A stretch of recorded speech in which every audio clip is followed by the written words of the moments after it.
What's up, everybody? Welcome to another episode of Trade Talks Podcast. Alongside me, co-host, partner, Jason Ryback, and of course, the newest addition to our team, the young, the bright, the Matt Francino, off the boat from Italy. If you haven't subscribed to our podcast, please do so. It's hosted on our YouTube channel called Glass Guy.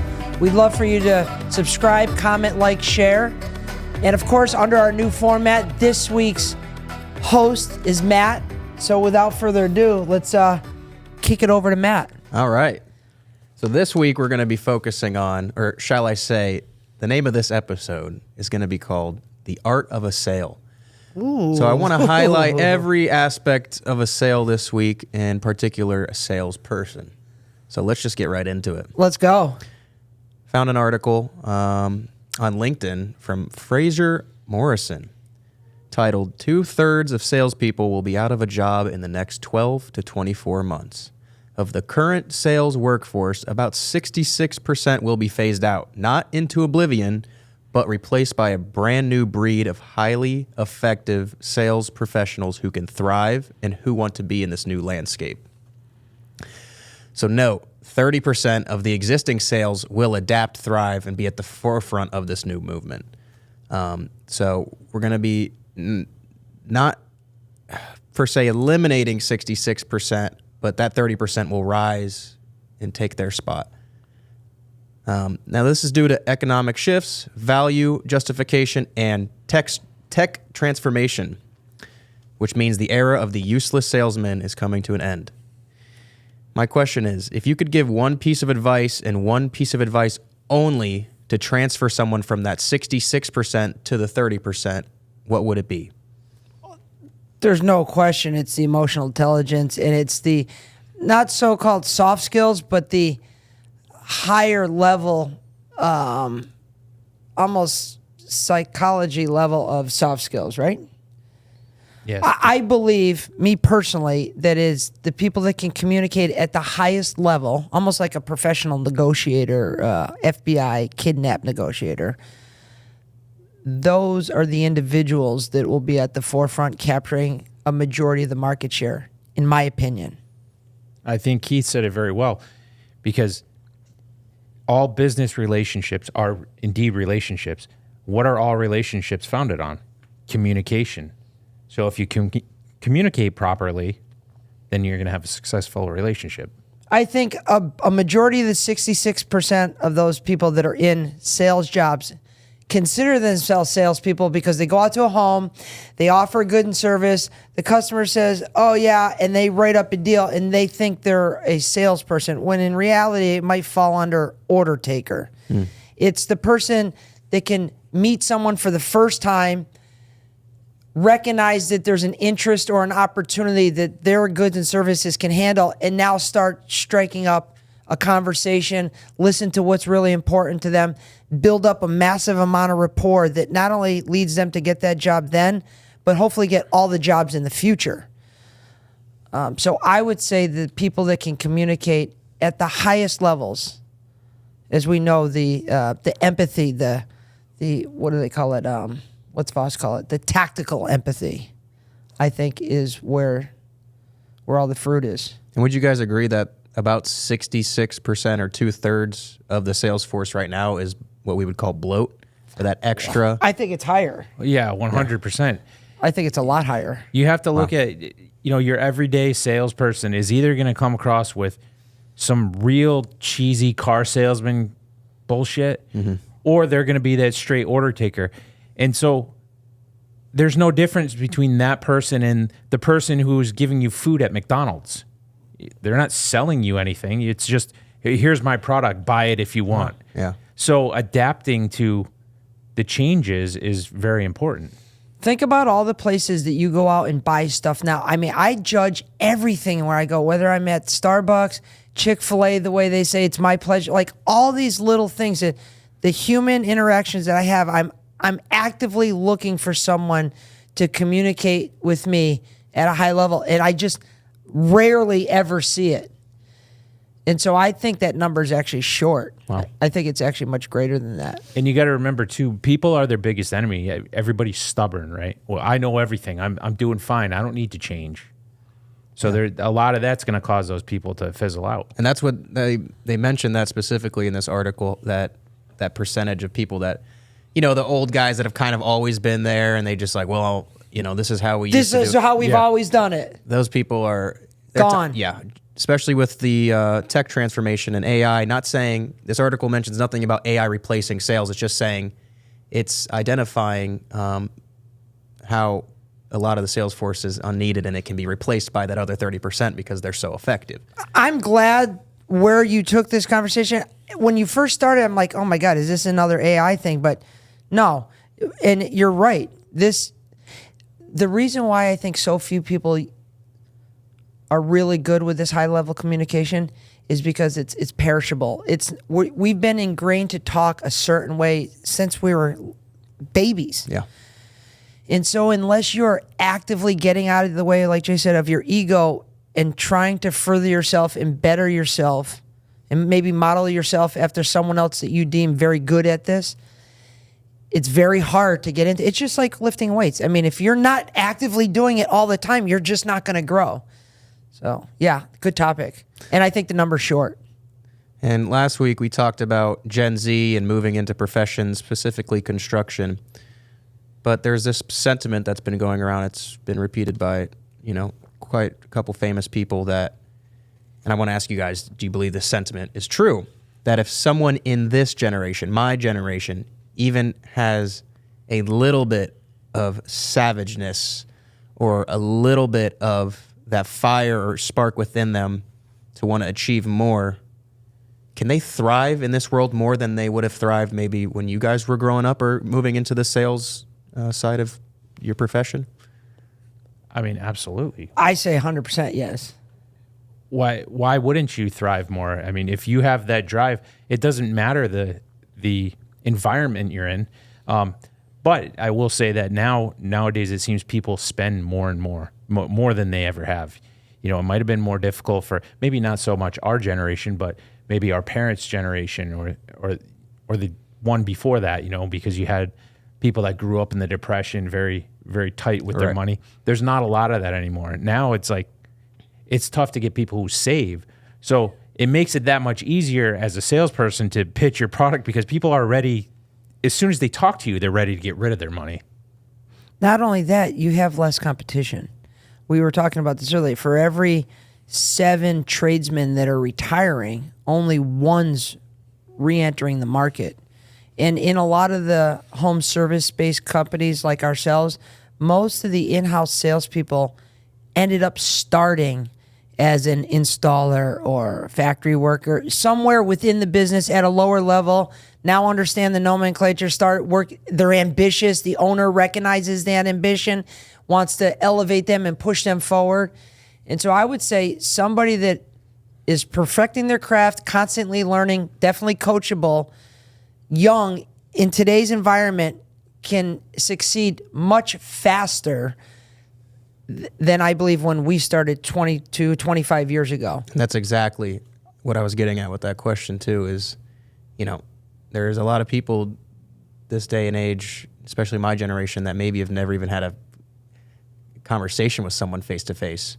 So That's wild to even think about that. Having this little bit of savageness, I mean, when you guys grow up, everyone has it. I mean, you grow up talking to people every single day. You settle problems by talking to people. And some people now will never experience that. So I think it's a dying breed. It's a rare breed to have, you know, a younger person come up with that spark and that fire. So it would be your best tool. Right. Absolutely. And I think to Keith's point about kind of starting at the bottom, a lot of people don't realize that many CEOs, I can think off the top of my head, Coca-Cola, Pepsi, for example, I know their CEOs, most of them started in bottling plants. You know, they started from the bottom. That's how you grow. You learn the business from the bottom up. Yep. All right. Well, interesting topic. Yeah, I like it. I would like to move on to our next topic. Yes. And I've titled this one, "You Are Too Expensive." So in the last couple of weeks, it's become more evident than ever that here at MAG, not only do we provide exceptional service and as salespeople, but as a vessel of knowledge within our industry, you know, being the experts on what our customers are inquiring about. With that said, usually when the contractors get their 3 quotes, we are always the highest. Customers will always say, we want to, we'd love to, or we'd wish that we could use you, but you are too expensive. Why are you so expensive? My question to you guys is, what are some ways that we combat this? And what are some ways that if anyone is out there that is in their industry selling the highest quality product or service, how should they approach this obstacle or this objection? There's a lot to unpack here. I'll take just a little bit of this before I pass it to Jay and take it back. One of the things that we do, and as you know, and we've always done since we've got in business, is we've invested a lot of money in our showrooms. And we feel that some of the products that we're selling that you're spending $2,000, $20,000, $70,000 on, you should be able to touch and go feel and see and almost establish a baseline of what you can expect when it gets to your house. As you know, a lot of the people that we compete with down here do not have a showroom. Now, I'm not saying you have to have a showroom to have a business, but if you're going to try and set yourself apart from your competitors, one way to do it is show clear examples of what it is you do. Invite people into the showroom. Also, we put ourselves out there on social media, I think not only to give people a vision of what they can do, but we want them to get to know us.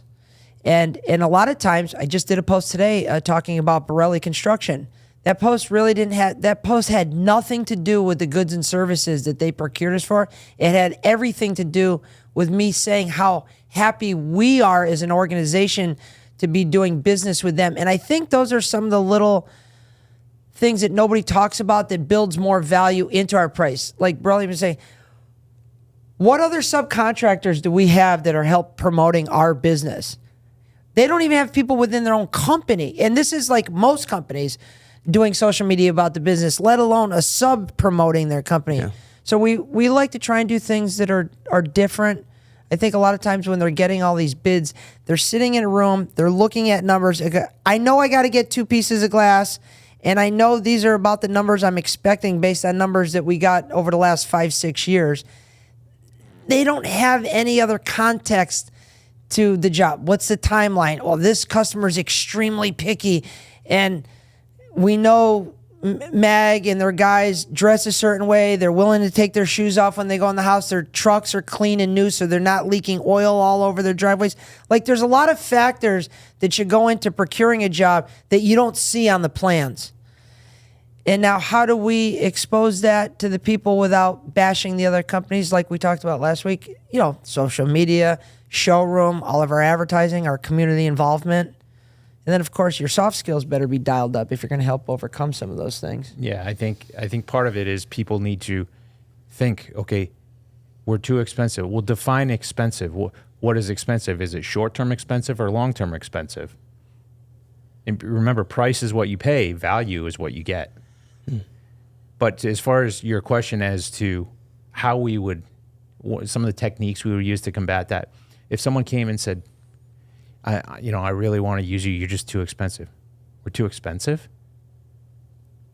And it gets them to kind of feed you more information. So they may end up saying, well, I was thinking you're at $12,000. I really wanted to spend $10,000. Well, now you have dialogue opened up, and you can come up with creative ways to maybe it's tweaking what you're giving them just a little bit so that you can get that price down to where they want it. And sometimes people will sacrifice just to get the price down, but most times people get that fear of loss, and in the end, they end up saying, well, you know what? It's worth the extra $2,000 because I want this really bad. What do you believe the percentage of people that say you're too expensive are actually just saying that because they don't know any other way to negotiate, and they probably don't even have a problem with your price. They just want to see if they can get it lower, so they start off by saying it's too expensive. Yeah. Like, do you think it's more than 50% of the people that complain about price? 100%. I would say probably 80 to 90% of people out there, when they're negotiating, they want to feel like they've won. And so the problem is too many salesmen also have that same attitude. So now you get, instead of a working relationship, a collaborative relationship, you have this kind of back and forth.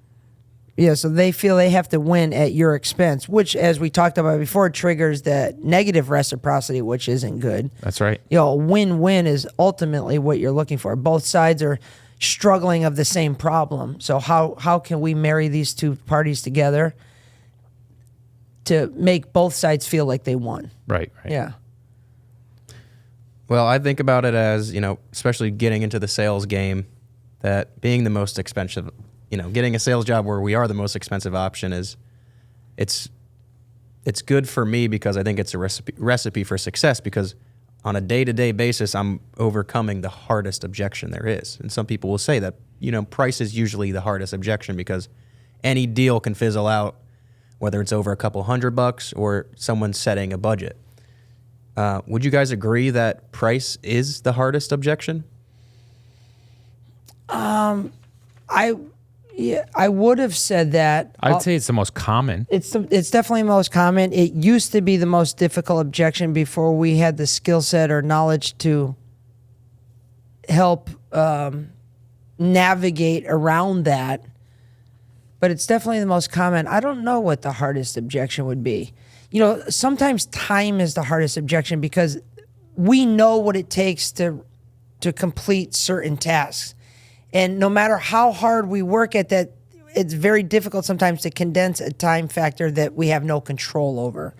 And if we can't do it and they have expectations of it getting done faster, that's a difficult thing to overcome. Is price the hardest one? No, I don't think the price is the hardest one, but it's definitely the most common. I would agree with you in our situation. I think time is probably the biggest one, just because many times people are coming in at the end of their project and they're trying to just go, get things done. So that becomes a barrier to entry, because if we're super busy and we're 3 weeks out and they say, oh, I got a party next week, now that becomes something you have to contend with. Yeah, because now you struggle. Am I willing to make 2 or 3 other customers mad to make this one happy because I have to punt on 2 or delay them? So that becomes a difficult. There's things that are happening behind the scenes that every customer isn't necessarily aware of, because, selfishly they just want their job done, and we understand that. I get it. That's part of the game. I mean, the ones that can manage all that are the ones that are going to win. I just want to go back to the money thing real quick. Yeah. If you were to line up 3 different bids on 3 different wine cellars or glass railing jobs, I think and you took price out of it and you saw each one of these installs, there's going to be inevitably a good, better, best. So somebody is going to be the most expensive when you're getting 3 or 4 bids, right? Somebody's going to be the most expensive. It would stand to reason the one that brings the most value, the ones that have the most experience, and the ones that have invested in themselves the most are going to be the most expensive. Just like anything else, whether you're dealing with cars, watches, somebody's going to be the most expensive. And I'm happy it's us. We should be the most expensive. We work the hardest. We have, no customer can never not get a hold of us between the social media channels, our showroom, our we're everywhere. We're willing to put ourselves out there. So I'd expect us to be more expensive than our competitors because we know our competitors. I agree. Awesome. So when someone says you're expensive, you say we should be. Right. We're the best. Now we would want to get into why we believe we're the best. Hopefully they care about that and they're not just trying to lowball, which most of the time that's what they're trying to do. Is just try and get a cheaper price. That's a great way to put it. Yeah, and if they're coming to you with that too, that's another thing. If they're coming to you in basically saying you're the most expensive, we really want to use you. They want to use you. They're just trying to get a better price. And if you do your work ahead of time and qualifying them in the beginning of the conversation, you can almost guarantee that you can handle that conversation to a point where they're never going to say you're the most expensive because you tackled it in the beginning. You almost took that away from them. Right. What are your expectations on the job? What's most important to you? Oh, you don't have plans? Well, if you don't have plans, you must have a budget in mind that you're willing to spend. Oh, you don't have either of those two things? now we're going to be shooting you a price. It might be the highest price you've ever seen because we're guessing as to what you're looking for. And so you can kind of almost prepare them to get a price that might be out of their range, but yet still keeps you in the conversation. Yeah, you're. I also setting them up love. to- I also love when customers say, "We came to you, Matt, for a price. Then it seemed a little high, so we went and shopped it. But then they come back to you and say, we're hoping that you can match one of these other two prices." Well, in my mind, if it was strictly about price, they would have never have come back to you in the first place. So It actually isn't about price. But they want to use those other ones to help drag the price down. What they really want is they like your professionalism. They like the way you communicated. They love the showroom. Their gut is telling them this is the place we need to buy from. We just need to help coach them to get over the price factor. And I would say one of my favorite things actually is when they do go with another company with a lower price. And then every once in a while, one of them will come back to us because somebody did something wrong or they need help. And we're still here to help them. And what that does is, yeah, okay, we lost a sale in the beginning, but A, we have a customer for life. And B, we have, one of our greatest fans who's going to put us out there to every one of their friends. It's almost worth losing that initial. The referrals that come from it, yeah. Yeah. We had one of those recently. It worked out well.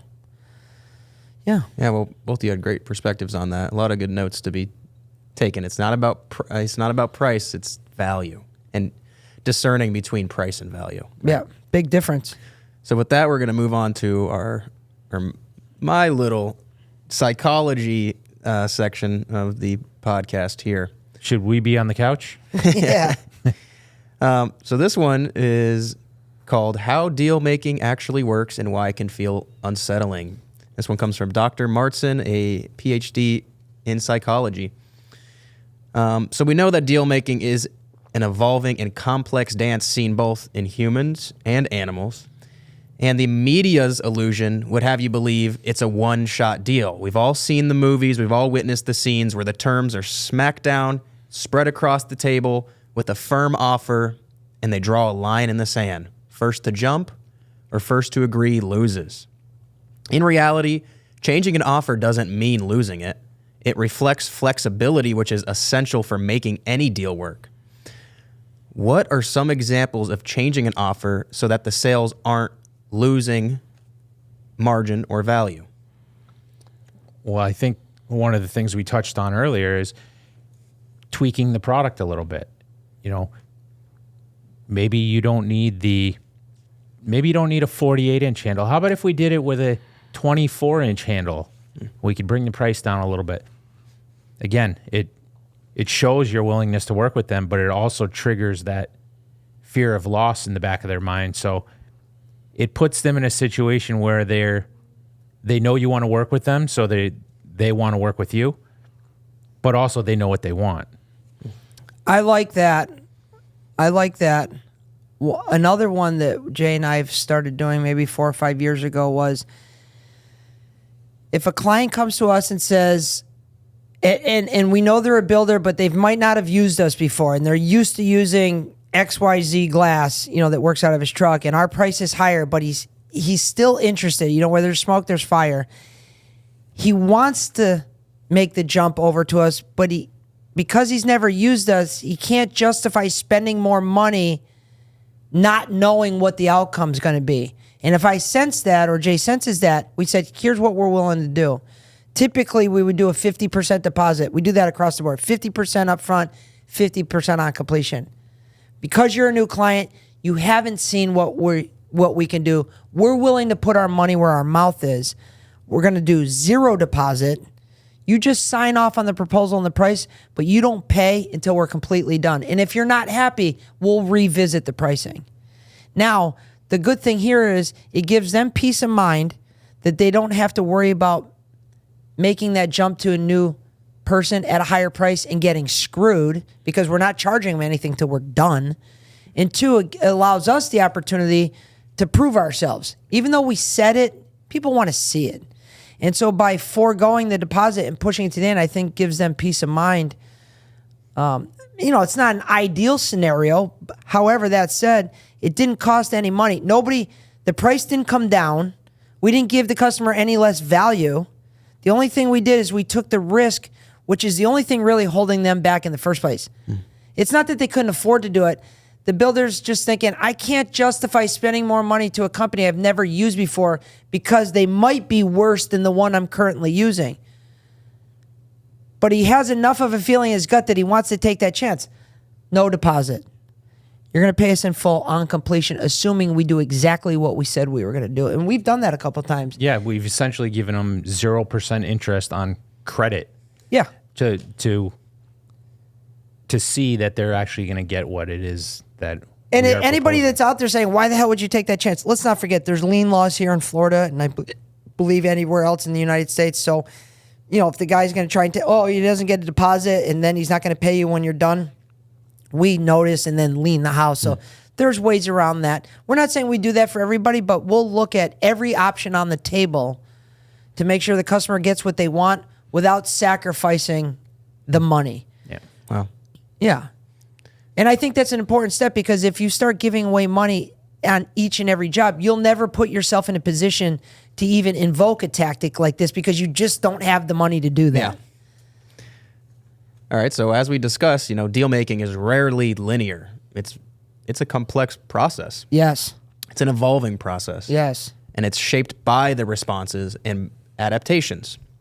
So with all of this in mind, why do you guys think that conventional cookie cutter sales tactics that treat everyone the same or follow a script are so glorified? We talk about this all the time. Yeah. I mean, there's two prime examples, whether it's Andy Elliott or Grant Cardone, both of which I don't agree with. But I believe the reason why those are so successful is there's so many so-called salespeople out there that have hit that plateau or struggled because they know it in their heart, they're a salesperson, but they're missing something and they don't know what that thing is. So it's easy to latch on to someone that you see on social media that is portraying themselves to be extremely successful and happens to have all these answers and is, scripted. Scripts are horrible. I challenge anybody to refute that. Having a script in front of you that you're reading to a potential client means that you don't give a shit what it is that they're thinking about, because you're too focused on reading through the script. And every conversation probably would have a different script. Well, every person has a different need. Yeah, exactly. So anybody that's even suggesting scripts are a good thing, C-level sales at best.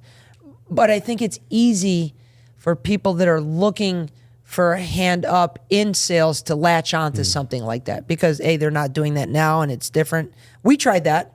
Yeah. We tried that 10 years ago. We looked into that, but as soon as we started, you could almost feel it like, this doesn't preserve my own autonomy. How the hell am I going to do that to another customer? It feels like you're a bully and you've stolen the person's lunch and said, you want your lunch back, you're going to go punch that guy over there, and then I'm going to give you your lunch back. Exactly. And a lot of people have that fear of bullies, so they actually will capitulate, and that's why they get sales that way.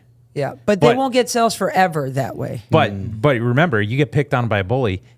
After you leave, you hate that bully. Yeah, you'll never refer that. There's a shelf life on those type of salespeople. There's always a bigger bully. There's always and then there's a newer one that comes by. Yeah. Okay, so in your opinion, bringing this back to the focal point of this article, I want to ask you guys. I have the psychological reasoning behind this question, but I want to get your guys' answers first before I tell you. Why do you think negotiations and deal making are so uncomfortable?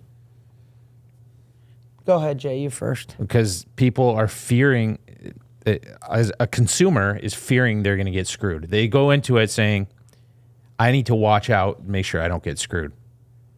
So is that the standpoint that the question's coming from? Read the question again. Why do you think negotiations and deal making are so uncomfortable? Yeah, I would agree with that. So as a salesperson, on the flip side, it's our job to make the person feel comfortable and realize that we're here to help. I think most of them are uncomfortable because they don't know what they're doing. They don't know the backbone behind any negotiation, in my opinion, is the empathy, is the preservation of the other person's autonomy. And so the things that we say during that conversation that triggers them to destroy their autonomy starts raising all these red flags. Because at some point in their life, they had been screwed over by someone else. They had been told something that didn't happen.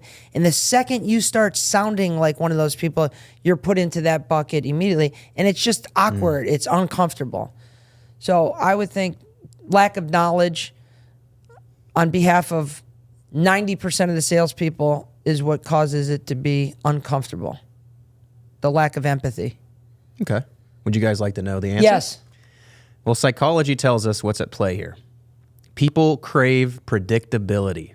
Ooh. Watching a negotiation in motion, especially one that involves high stakes, can trigger anxiety when it doesn't resolve neatly. We want assurances. We want a single firm offer to either be accepted or not. What we get instead is a dance with all the improvisation, hesitation, and sudden pivots. So humans just crave predictability. Anything else, what you don't know is what you don't know. And the unknown is the biggest fear of any human ever. Yep. So by taking, and to both of your points about making it a collaborative effort and letting the customer know, it doesn't totally bring back the predictability, but it lets them know that you guys are working together on something, and 2 is better than 1. So. I like that. Who's the professor again? Dr. Marston. All right. So now the time you've all been waiting for. Oh, is it a game? We're on to the game. Yes! I know we got a couple of viewers out there that love the games. Shout out Donna. Donna, my mom, a.k.a. Donna. Mama D, she loves the games. And we've had a couple good games in our last couple episodes, so I decided to bring some props. I'm going to try to make this really fun. Oh, let's go. Oh. So, Okay. we've all seen the Olympics. We've all seen the high diving competitions. Yep. I've each provided you with 10 sheets of paper, each with a different score on it. Yep. You guys are just going to be judges. Okay. Okay? And you're going to be judging on the cringe meter. No. Now, the rules to this are, it's not really that many rules. I'm just going to go one by one. I have 6 salespeople out there. Not salespeople, but the salesperson. There's a type. Okay. And you're both allowed to throw up your number and, 1 to 10, 10 being the most cringiest and 1 being, professional, normal salesperson. Chris Voss. So we're going to go through all these basic salespeople that we see online and stuff. You guys both get to vote. However, I'm going to ask one of you to first, have you seen this before? And how would you change it? Now, at the end, obviously, the other person can give their little input, but I'm going to be asking one of you at a time. Both of you can vote on any ones you want. Okay. Okay, let's go. Who wants to go first? I'll go first. Okay. Okay. We got the first type of salesperson. This is going to be the overly aggressive sales tactic. This is going to be the Andy Elliott's, the strong handshake, hand movements, intense eye contact, yes or no question barraging, and what Andy refers to as the Alcatraz sales pitch, which means you're never getting out. 910. That's right. That's pretty cringy. So, Keith, first off, have you seen this type of sales tactic before, and how would you change it? Have you seen it? Yes or no? Yes. In person, in real life? Yes. Okay. Yes. When you mean how would I change it in that moment? Like if I walked into a car dealership and it was obvious that this person had prescribed to Mr. Elliott's form of sales tactics and I was still trying to buy a car, are you saying how would I change it in the moment? Yes. Yeah, because typically this type of salesman is trying to, they're called tie-down questions, and it's typically a yes-oriented question. And their thought process is, if I can get him to say yes to 2 or 3 little things, then he's likely to say yes to a big thing once we get to it. Right. And the problem with that is it does not preserve your autonomy. People feel like they're being backed into a corner. That's why they're called tie-downs. But who in their right mind would admit that they like being backed into a corner? Yeah. Nobody. The problem is they don't know how to handle it.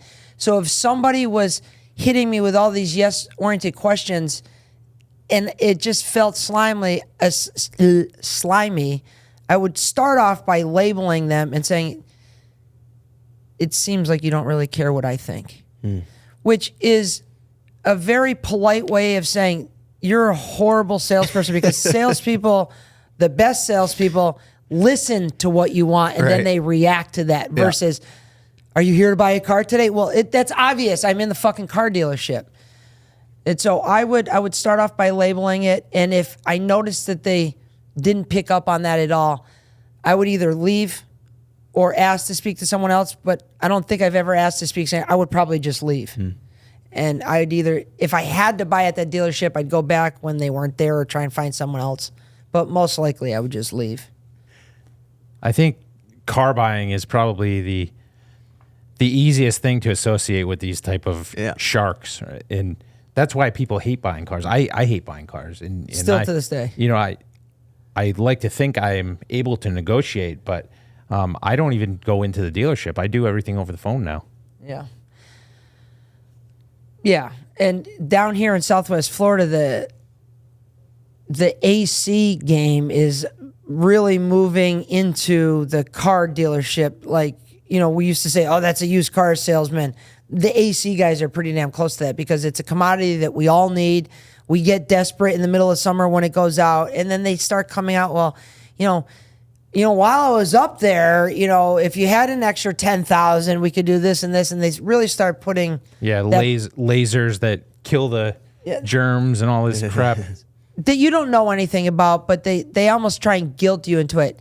And whether you know anything about AC or not, you know in your stomach something just doesn't feel right here. You're not listening.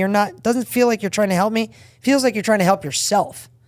And so I loathe that type of sales tactics. So that is Mr. Andy Elliott and what he teaches to everybody. That is a solid 10 on the cringe meter. Might have to turn that. That's a 10. That's a 10. So we got a combined score of 20, 920. That's right. Jay's evaluation. All right, Jay, you're up. Not 420, 920.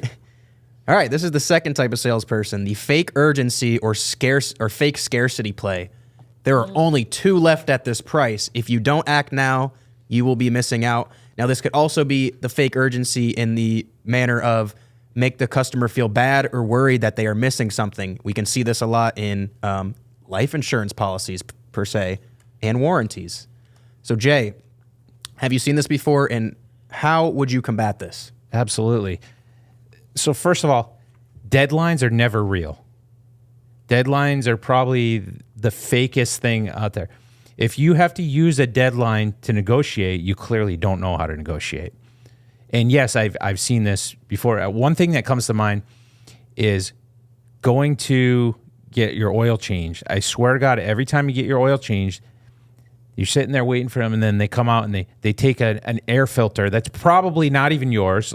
I'm most likely not even yours. And they say, oh, you need to change the air filter. You know, it's $60. Okay, well, first of all, I know that's not my air filter. And second of all, I can go to the auto parts store and get it for $10 and do it in 5 minutes. But they prey on people that are afraid of these things. So they focus on fear. So, like, if you don't change this air filter, you got about a week left before your motor goes to shit. Yeah. So they're selling by fear tactics, which are bullshit. The car salesman does it a lot. I hate to admit this, but early on in my career, I would even do it because I was put into a sales role that was based on commissions that were done monthly. And a lot like the car dealership, like, oh, Matt, I noticed you were in earlier this week and you're looking at that new Honda and, you know, there's 3 days left in the month and, you know, that price I gave you, it's not good. You know, in 4 days, it's still good for 3 days, but in 4 days, it's not good anymore. When in reality, the product that we were selling, nothing was changing on the price, the cost of goods sold, anything on that 4th day. It was a fake urgency trying to create that fear of loss. Hopefully scare them into buying it, which is a horrible tactic. It doesn't preserve their autonomy. So where would we rate this on? Okay, so again, though, to go back to the whole fear tactic thing. Yeah, you're not creating a positive relationship. Therefore, I'm never going back to that person again because they tried to screw me last time. That makes a lot of sense. Okay. Hence why people are afraid of that. On the fear meter, what are you rating? Cringe that? meter. Cringe meter. I'm going to give that an 8. Oh. I had 8 as well. Oh, wow. I had 8 as well. So this is a great, I love what just happened here. Moving forward, you were not sharing scores until you both throw them up. Okay. So you guys are kind of interconnected there. Yeah. You both had the same idea twice on scores. That's Not true. I had 900. Oh, that's right. That's right. All right, Keith, back to you. Let's go. And we just had this one recently. Ooh. And I have an example as well. So I love these okay. sales examples. name dropping or lying. Oh, Typical with door-to-door sales. Miss Jackson down the street is using us. Phil across the road as well. Or the lying. They could both be lying. We have been tasked with making sure that you know of these changes in this area and you need to sign your consent of these changes. This is typical with solar. They said, we've been dispatched to this area and we just want to make sure we have your consent right here that you're rejecting all of these policies, kind of with that scare tactic. But this is more of just the lying or the name dropping, saying that everyone in the neighborhood is using it. And before I get into asking your opinions, I received something in the mail, which came at an interesting time. So my grandma had just passed away. So obviously we're getting letters from all over, family from all over the country. What you have it, just saying they're sorry. So I'm going through my mail and I see one that looks like it was written from a family member. It was obviously addressed to me, and it looked like it could have been like my aunt's handwriting. And I opened it up, and it's a window cleaning service, and it is printed out. It looks like someone hand wrote it, but it's not. It's typed. So it's a fake handwritten letter that says, "Hey there, we're replacing windows in the house down the street, similar to your home. To schedule your own free window and door inspection, please give us a call." So at a time when I'm receiving letters, and this looked like it was from a family member, and then with the fake handwritten, it just has Sharky, lying, name dropping written all over it. So I literally got this yesterday and I was like, oh my God, this is so perfect. I have a topic about this. This couldn't have been better timing. Okay. First of all, should we do our scores first? Yes, let's see the cringe meter. Okay. Ooh, look at you two. 9. Okay, we're 3 for 3 here. And All I right. want to justify why I said 9. I think lying it has no place in negotiation. I don't think it has a place anywhere, but in particular in negotiation, lying will never be a good solution. And just a little backstory on this. Here's how many people aren't even aware of this, because lying is a lot like lighting a stick of dynamite. It's not a question if it's going to blow up, it's just when. And I did a Southwest Florida, what do they call those? What that class I did? It's a leadership class. Yeah. Where it's 8 weeks and you kind of learn about the inner workings of your community. You go to the police department, the utilities, and you kind of just see all these things behind the scenes. And we happened to go to a police department, and we were asking one of the detectives questions. And of course, all of us in the room are business people, and so I wanted to ask, a business question. And I says, do police officers and detectives, do you guys have repeat customers? Now, this is rhetorical because I already know the answer to this. Of course they have repeat offenders. They're called repeat offenders. They're repeat customers. So I said to him, are you okay with one of your detectives showing up to a scene where there's a hostage or kidnapping? Are you okay with them lying? And he said to me in front of the whole class, I'm 100% okay with lying if it means that we could save that person's life in the moment. But I said, but you just told me you have repeat offenders. So now what is your credibility with this criminal a year from now if they happen to have the same episode? Do you think he's going to listen to you? Or is he going to know that you're lying and now kill the person that's sitting next to them? And so I think a lot of people can justify lying in certain moments because of the short-term gains, i.e. this thing that you got in the mail. They're going to send 1 million out of these, and they're preying on the bottom 10% to go, oh, look, they even handwritten it, which is nostalgic. It's old. It's like a letter, but it looks like it's handwritten, but it's clear once you really look at it, it wasn't handwritten. It was done by a computer in a font that did that.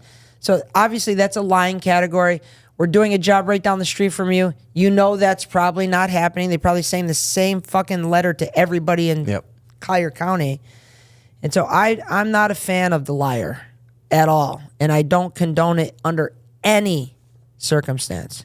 Jay, I think you had this happen with the name drop lying. I did. I had, so I was here at work and my Ring doorbell rang and my wife happened to catch it before me. So I'm watching this conversation. I knew what these people were as soon as it came, so they're saying they're bug people and, we're doing work for your next door neighbor, Justin. Well, I've lived there for 20 years. You don't think I know who my next door neighbors are? There's no Justin there. And then Kelsey down the street and her 5-year-old child, just bullshit names. Like, what the problem with that is you're starting off a relationship with lies.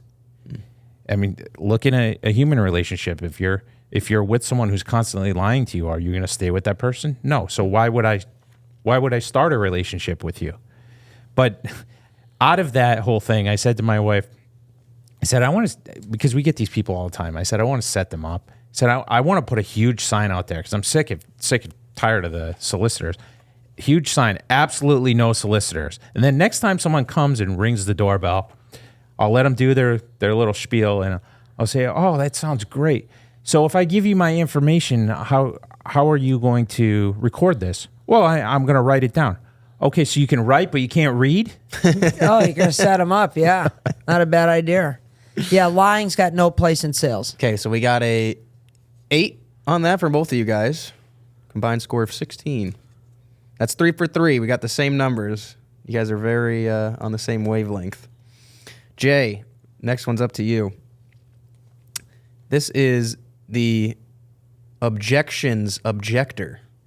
This method includes guilt tripping and passive-aggressive scripts to counter the most common objections. And the worst one I've seen is when a customer says, rightfully so, well, I would have to discuss this with my wife first. The salesperson would then respond with something along the lines of, seems like you aren't the decision maker in the relationship. Or, I'm not interested. Then the salesperson would respond, well, most people aren't until they hear a great deal. So these are the special class of salesperson that they know every objection in the book. They have a script and a rehearsed phrase ready to go and will apply those uncomfortable responses, maybe alluding that you don't have as much power as you would think, giving them no illusion of power and making them feel almost like they need to prove themselves to you. What would you guys rate this on a cringe meter?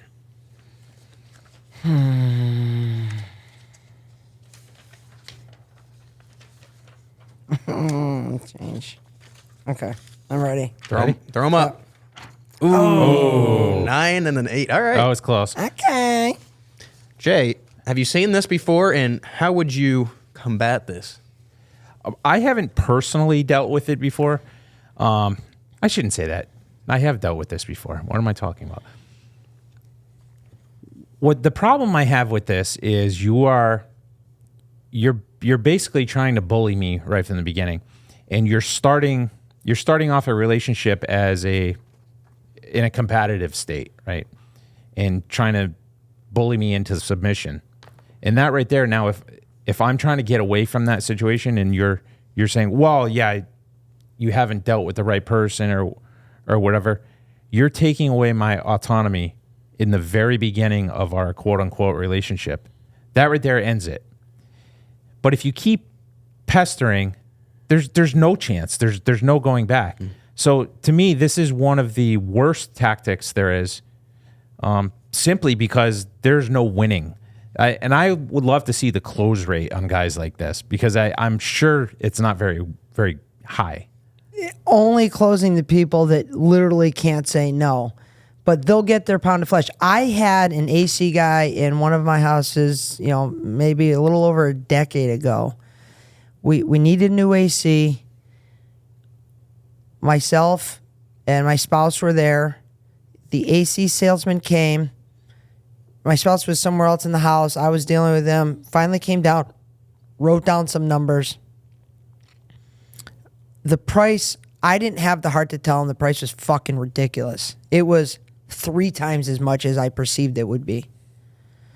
And I says, okay, I appreciate the time that you put in here. I'm going to need some time to discuss this with my wife. It was a polite way of saying, get the fuck out of the house. And I was just going to ghost him because I feel like I was being taken advantage of. I said, I need some time to talk to my spouse. He says, no problem. He left all his stuff on the counter and walked out the front door and sat in his truck. And I'm sitting there thinking, holy shit. Okay, so he knew what he was doing. He knew this response was kind of like, okay, this is dead end. I'm not getting anywhere. So when I said I need time to talk, he says, okay, and walked out the front door like, go ahead and talk because when I come back in, I want to get the deal. That pissed me off, even more so than the price. And so now it's like he's taking my control away. I'm in my own house and I'm not allowed to have control of what I want to buy or don't want to buy. You're a hostage in your own home. I was a hostage in our own home. And Wow. the gentleman ended up coming back inside and he's like, did you have a talk to her? I says, no. And I says, what you just did ruined any chance that you ever had of getting this job. You hurt my autonomy. You took what I said and you wanted to use it against me for your own gain. No, you just said you need to talk to her. You knew exactly what I was saying and you used it against me. And so you were trying to manipulate me. And therefore I will never do business with you. Ever. Horrible. Yeah. So I hate those type of tactics. That just got me angry for. Yeah, that made me feel some type of way. The situation itself I felt angry at the moment. Like, so you hate those tactics, but not enough to give it a 9 like I did. yeah, I don't know why. I didn't think of the story until you were talking about it. And I'm like the pizza review. Once the score's on the table, card laid is card played. There you go. Yeah. All right. Back to you, Keith. This is your last one. Okay. All right. This would be the overfamiliar sales guy. Uses your name 6 times in a 3-minute pitch. This is the type of salesperson that uses sports and hometowns to be their rapport builder. Go along the line. Common ground. Yeah. So, Keith, what I'm hearing, Keith, is you want something bold. Am I right, Keith? Something along those lines. Where are we rating this salesperson on the cringe scale? Cringe meter. This is an easy one to identify, but also easy to handle. Okay, we ready? Yep. Oh, Jesus. Wow. 7. All right. 7. Back on track. Yeah. It's cringe. There's more cringe tactics, but this one is manageable. I don't like it. You could smell them coming a mile away. Probably wouldn't even do business with somebody. If they start talking like that right out of the gate, and we've all seen it, it's, okay, we're going to need time to think about it, and I'm gone. Because I put so much time into sales now, and we talk about it, all 3 of us, like every day, it's a part of my life, not only inside the business, but outside the business, that when I'm put into a situation with someone talking like this, I have to get away from that situation quickly because it actually triggers me. It infuriates me. And which is sad because I feel like I should stop and try and help this person. But if they're already doing that, most salespeople are trying to sell you something. The last thing they want to do is take advice from you on how to sell something. Well, not only that, it's like we talked about earlier, the way you talk, they've probably been talking this way for so long that it's extremely difficult to get them to stop to begin with. Me telling them to stop is not going to be enough of a rock bottom for them to want to stop. They're going to have to say, geez, I'm not hitting my sales numbers for 2 years. Maybe I should try something different. Right. They're going to need that type of coming to Jesus moment before they change their tactics. I can't stand that, especially the whole, oh, buddy, pal. It's just, first of all, it's creepy. Like, are you trying to get in my wallet or get in my pants? Yeah, it's disrespectful. Yeah. It's disrespectful. Now, out of all these options, I would contribute this one most to maybe a lower level salesperson. This might be someone that knows nothing better because rapport for someone that isn't using empathy or tactical empathy is as simple as, well, did you watch the game last night? Or, oh, you're from Boston? So is my grandparents. These are just simple ways that humans make connections. So I contribute this one the most to just not having enough knowledge. Unlike the other ones that are kind of like predatory. Being unaware. Yes. Yeah, like manipulate. Like they know Right. what they're doing. This one is unaware. But what most people don't realize is common ground never once has helped solve a situation. Like it feels good in the moment. We've had this for decades because most of the customers that come into our showrooms down here aren't from here. They're from somewhere else. We're from somewhere else. So if they happen to be from the same state we're from, oh, you're from Massachusetts? Oh, we're from Massachusetts. That doesn't mean I can solve the problem at a high level for them. Right. It has nothing to do with that. Right. Matter of fact, at my shower door, we used to have customers that would come in and I'd say, hey, is the tile job done? They're like, oh, no, we're 3 weeks behind. What happened? Well, my husband plays golf and he had a buddy that knows a guy that plays golf and he does tile work on the side. So they had common ground. And then come to find out, the guy's the worst tiler in the world and it was a side hustle for him. But the customer went ahead with them based on common ground. They didn't go ahead with him based on the value and services that they were looking to get in the end result. And it bit him in the ass. So common ground is, I guess it's okay during small talk or certain situations when I wouldn't use it to help move a deal forward. Yeah, go ahead. Because it doesn't build any value. And I agree with what you say there. And just to take that a step further about the buddy that played golf. Oh, yeah, you're from Massachusetts? Oh, we're from Massachusetts too. Okay. Well, you're going to buy from me because you'd buy from anybody in Massachusetts? Yeah, right. Yeah, it doesn't make sense. But it feels right in the moment because you feel like you're bringing each other closer together, and everybody's always done that. But we don't use common ground at all. Okay. Yeah. All right, Jay, this is your last one. This is going to be the guilt trip. Now be very careful how you answer this one. You'll understand here in a second. This is going to be the charitable donations. This is going to be the Girl Scout cookies outside Publix or the Salvation Army ringing the bell in your face. This is going to be the aspiring artist on the side of the road. Here, just take my CD, please. A donation would be wonderful. How are we rating these type of, what do you want to call them, salespeople? Yeah, let's see. Now, don't forget, your Thin Mints are on the line here. Yeah. Okay, I'm ready. Let's see if we can at least go 5 for 6 here with scores. This will be interesting. Let's see how we do. Ready? Oh, you got me. You're pretty close. We're close. 1 point. 1 point off on 2 of them. All right. So here's the thing. I fall, well, if you want to call it victim, I fall victim to this sometimes myself because there are certain things that are near and dear to my heart. As I'm sure, like Keith, being a cancer survivor, I'm sure everyone knows about this. That would be something that's probably near and dear to his heart, perhaps like the Jimmy Fund, right? To me, like, Wounded Warrior, things. But it's important to me that I know where things are going if I'm going to donate to a charity or something like that.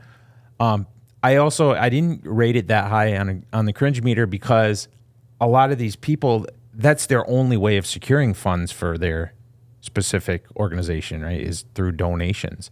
And sometimes you have to beg, borrow, and steal to, make things move forward.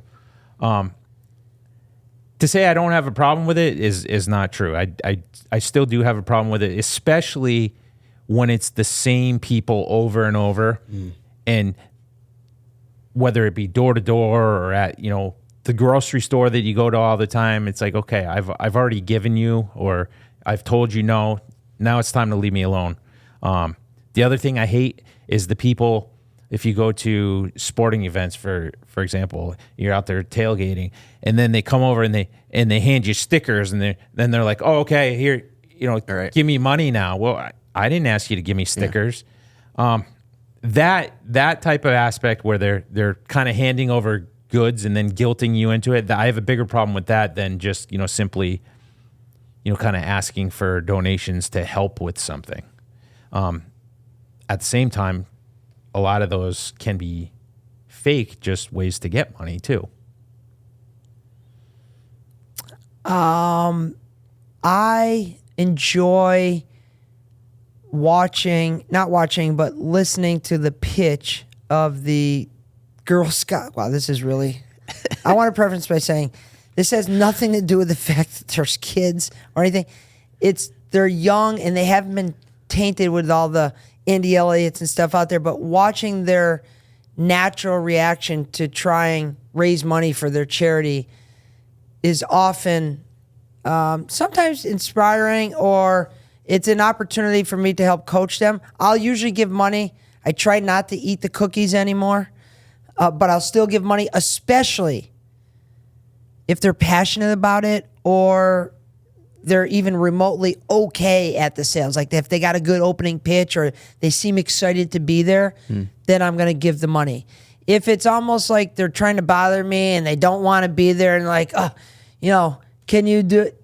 I won't donate. But if there's any level of excitement, if there's any decent pitch coming out of them, as far as will you give me money for this, I'll always do it. And then even sometimes I might even offer some advice. Like, I think I could tell you something that help you sell more of these if you're interested. Yeah, tell me. And then, I'll kind of tell them what I would do. Would I be wrong to say that you kind of have the mentality of no participation award? So 0. Even Yes. if it's a cute little 0. kid selling chocolates, if he's not enthusiastic or doing it right, No. You're not giving him money. Here you go, kid. 0. You know what we have to go through just to get our money. Like, Yeah. I'm working just as hard to earn and keep money, and why should you be any different? That's the thing that you're exactly right. So that's the thing with me too. When you're sitting at the median and you got people just walking, homeless, hungry, whatever, they're not doing anything to gain money. So here am I. I'm staring straight forward and like, don't look at me, don't look at me, don't look at me. So uncomfortable too. But I remember years ago, I happened to be at Yankee Stadium. It was a Yankees versus Angels game that was supposed to happen, but a piece of the underside of the mezzanine fell in the stadium. It was a whole big thing. So we were there hanging out, watching everything, and there were always quote unquote panhandlers there, but they would do things. They like one guy would play the trombone, another guy had a flute he would play. I remember walking out of there, and there was a guy, they're obviously all homeless people. The guy was sitting there, and he had a sign, and he said, "Oh, well," the sign said, "Oh, well, what the hell? The stadium fell. Why lie? I need a beer." I said, I'm giving that son of a bitch some money. Yeah. Because at least he's being truthful. Honest. Yeah. I like that. All right, so that will move us into our last section here. And I thought this was important to highlight, especially now in this generation, this day and age. This is going to be EQ versus IQ, and which is more valuable. So obviously IQ stands for intelligence quotient, or as most people would say is just, actually I'm blanking. Just be intelligence, and then EQ would stand for emotional intelligence, but not a lot of people know the quotient part, the Q that is in this test. Now, intelligence is the ability to acquire and apply knowledge and skills, and emotional intelligence is the capacity to be aware of, control, and express one's emotion, and to handle interpersonal relationships empathetically. Which is more important for a salesperson to have? That's easy. EQ. Yeah. Because when you can understand, there's an old saying that says, seek first to understand in order to be understood. So you could have all the knowledge in the world, but if you're just pouring that on the other person, they don't feel like you're hearing them, which means they're not even going to be hearing the knowledge that they're giving to you. And it might be perfect. It might be better than perfect. But if you have the emotional intelligence to elicit information for them and make them feel like they're being heard authentically, you'll get a lot more information, therefore be able to tackle the opportunity that's at hand. There's no question of a doubt that emotional intelligence is much more valuable than the IQ, in my opinion. I agree. In a sales setting. 1,000%. Yeah. And I would liken IQ to reading a book and understanding a book, and EQ to the ability to apply what you've learned in that book. Yeah. And what's more important, if you know it in your head, if you read a book about CPR, right, and you know in your head, oh, this is what I'm supposed to do, but you're not able to physically do it versus somebody who's able to physically do it. You're obviously much more valuable. Yeah. What do you think? In a sales setting, Yeah. EQ. Not even close. Now, what about in life? Well, what about it? Well, we can get into My life is sales and generating new relationships and soliciting for new opportunities. The information is necessary to a certain level, but if I can't get somebody to grasp the information in which I know, it's useless, right? So if I'm just telling you, well, you should be buying the shower because of this, and this, you shouldn't tell me what anything I need to do. So even though the information could be coming from a good perspective, like it's authentic and there's good intentions, if it's not delivered in a manner that's digestible, it's worthless. It's worthless. Yeah, and also to your point, a high IQ is worthless if you don't have a high common sense. Because you can know everything in the world, but if you can't apply that to everyday life, then it's no good. Yep. EQ. Well, studies show that global EQ scores have decreased 5.5% since 2019. Obviously, we can attribute this to COVID. I agree with that. But that helps us, by the way. It's this right here, too. This brings up a wonderful point. We see that decrease because of COVID because people aren't able to, be face-to-face and really gauge that emotional intelligence. Now, what does this have to say for sales? Because I've noticed personally that if I can get someone into the showroom or when I have people walk into the showroom, my close rate on that person is, exponentially higher than someone I talk to on the phone just because I'm in person. Of course. I can read their face. I can see what they're feeling. Yes. What is these scores dropping over a period of time when you're not seeing someone? What does it say about sales? Well, the first thing I see is what's it saying about sales. It's making the sales much easier for us because we understand those components. So if we have less people to compete with that have high EQ, that's easier for us. So a declining sales force in emotional intelligence is great for us. Also, coming into the showroom humanizes the situation. A lot of times people are talking to us via email or even over the phone, and it seems transactional. Yeah. But when they come in and they see how passionate you are, and your body language speaks 5 times more than the actual words that you're saying. And that component is not available when you're on the computer or phone. It's only available in person. And so I think that's why you see an uptick in close ratios to customers that come into the showroom versus just over the phone. I'm happy to hear that the sales emotional intelligence has gone down, partially because it'll make our job easier, but I'm still a consumer as well, so I'm not necessarily thrilled that I have to deal with people that don't have any EQ. Yeah. I'm going to sound like the old guy here because I am. You are the oldest one here. I am. That's okay. Best looking too. Yeah. Anyhow. We'll see who can bench the most when we're done. And we already know who that is, but let's get back to it. Here we go. Let's get back to it. How do you really feel? So I feel like I said earlier, I feel the dawn of technology is really hurting us because there's much less human interaction than, especially 2020, there was less than ever before. Mm-hmm. And to go back to Keith's point, for example, if someone texts me something and there's something very difficult, I have to respond back, I'll call them because it's much easier to communicate, through words than through text because you could read things differently. But that's not how people operate these days. Everything is done electronically. You've got website sales now. There's not a lot of showrooms left, and a lot of brick and mortar stores are closing up. Right. So that human interaction is now missing. So that's what makes EQ much more powerful now because people don't experience this every day. So when you can get them into that situation, now they feel a connection to you. Absolutely. All right. Well, that's all I have. That was an awesome That was lineup. great. Yep, Yeah. all sales related. I love the game. game was a big hit. I know Miss Donna's going to love the game. So kudos to Matt Yes. for putting the show together. Jay, how do you think Matt did? Matt did phenomenal. Matt's been raising the bar. Matt is, I'm a little worried for myself next week. With that said, I would, more than ever, whoever's watching the podcast, this would be the time to really let us know how we're doing, what you like to see, and what you would like to see more of.